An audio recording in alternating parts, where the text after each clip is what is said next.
Have you ever known something before it happened? Had a bad feeling that saved you from something? In this episode, we talk about extrasensory perception, or ESP. Welcome to Lore. This is a space where we explore the stories, symbols, and mysteries that have followed humanity across centuries. The things whispered around fires, the beliefs carried through generations, the strange experiences that refuse to fit neatly into logic. Some of these stories may be folklore, some may be psychological, some unexplained, but all of them tell us something important about who we are, what we fear, and what we hope might exist beyond the edges of the visible world. I have had personal experiences where I've known things before they happen. For those of you that listen to the podcast, you'll know that it was created during a time of immense loss.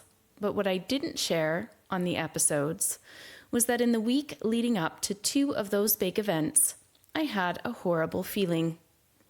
I was very emotional and unsettled, and a voice in my head kept saying, "Everything is about to change."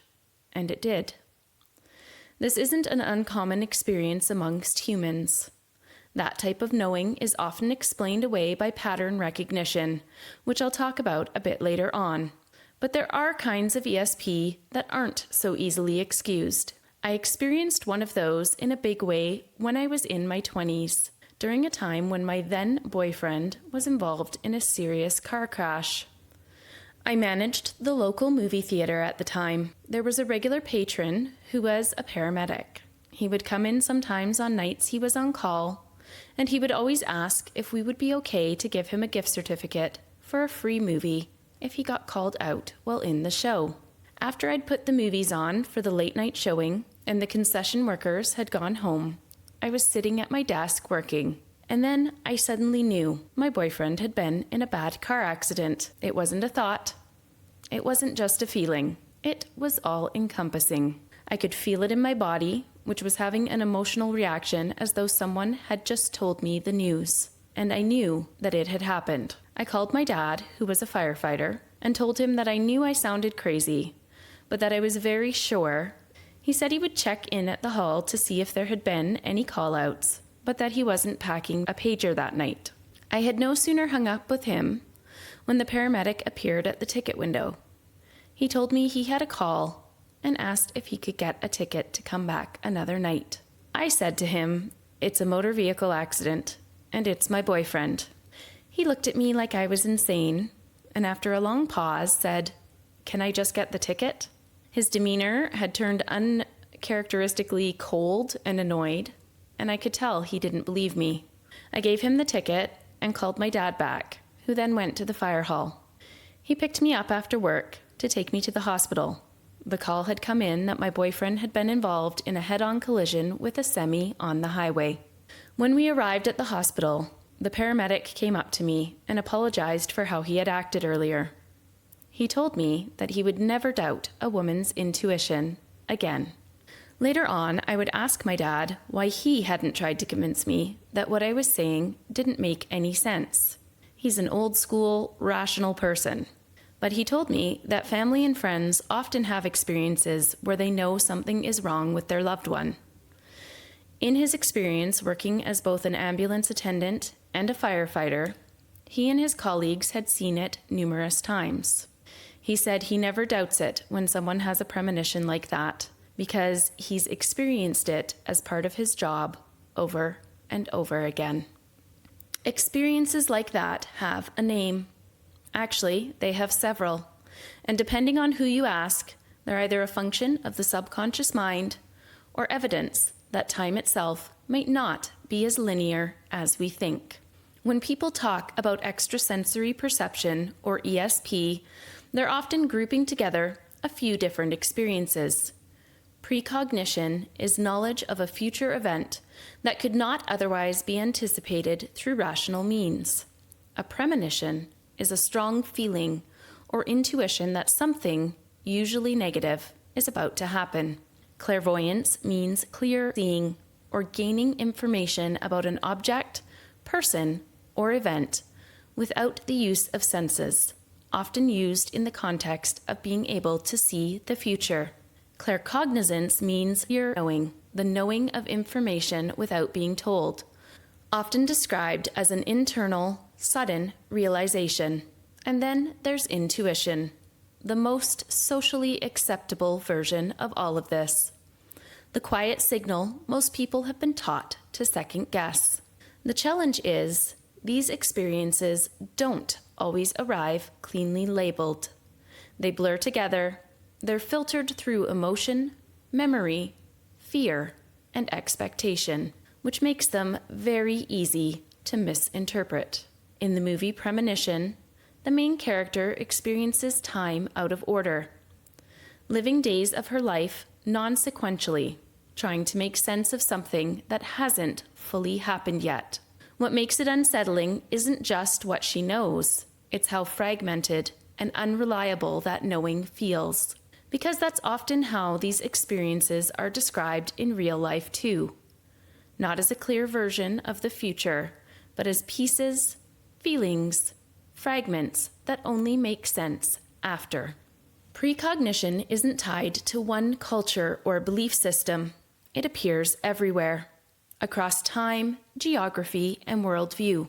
Before the sinking of the RMS Titanic, there were numerous reports of passengers who canceled their trips, many because of a feeling they couldn't explain. No evidence, no warning, just a sense that something wasn't right. In the days before his death, Abraham Lincoln reportedly described a dream in which he walked through the White House and saw a corpse laid out for viewing.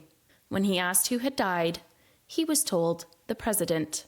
In many indigenous traditions, there are accounts of warriors, leaders, and medicine people who could perceive movement before it happened, not as fantasy, but as cultivated awareness.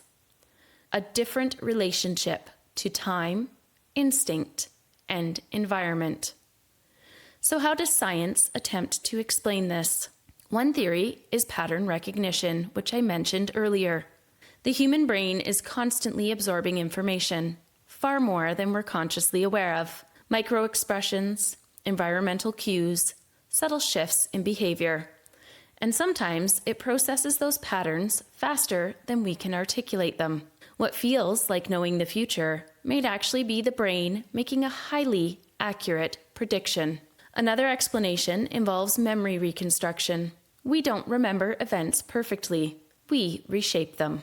So it's possible that after something happens, we reinterpret a past feeling or thought as more specific or predictive than it actually was. And then there are theories that are less easily contained.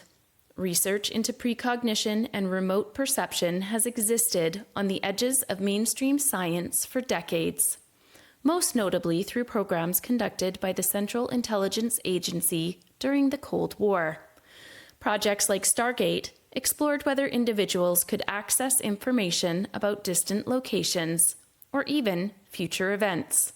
Some participants, often referred to as remote viewers, produced results that were considered statistically significant enough to continue funding the research for years. And yet, it never fully crossed into accepted science. Not dismissed entirely, but not explained either. So where does that leave us? Between two possibilities. That precognition is a trick of the mind, a beautiful, complex illusion created by pattern and memory. Or that human perception may extend further than we currently understand. That time may not be as fixed as it feels, and that some people, in certain moments, catch glimpses of what hasn't happened yet. What's interesting isn't just whether precognition is real. It's that so many people across completely different lives have experienced something that feels like it. A knowing, a pull, a moment where logic arrives too late. Maybe it's instinct refined to its highest level, or maybe it's something we've been taught to ignore. The question isn't just, can we see the future? It's how often do we feel it and choose not to listen? And if we did listen, what might change? If you've ever experienced something like this, a moment of knowing before knowing, you're not alone. Wolfsbane Media Solutions offers brand storytelling and creative consulting. You can find us on the Blood Moon Radio website, www.bloodmoonradio.com. Click on Wolfsbane Media Solutions underneath the contact heading.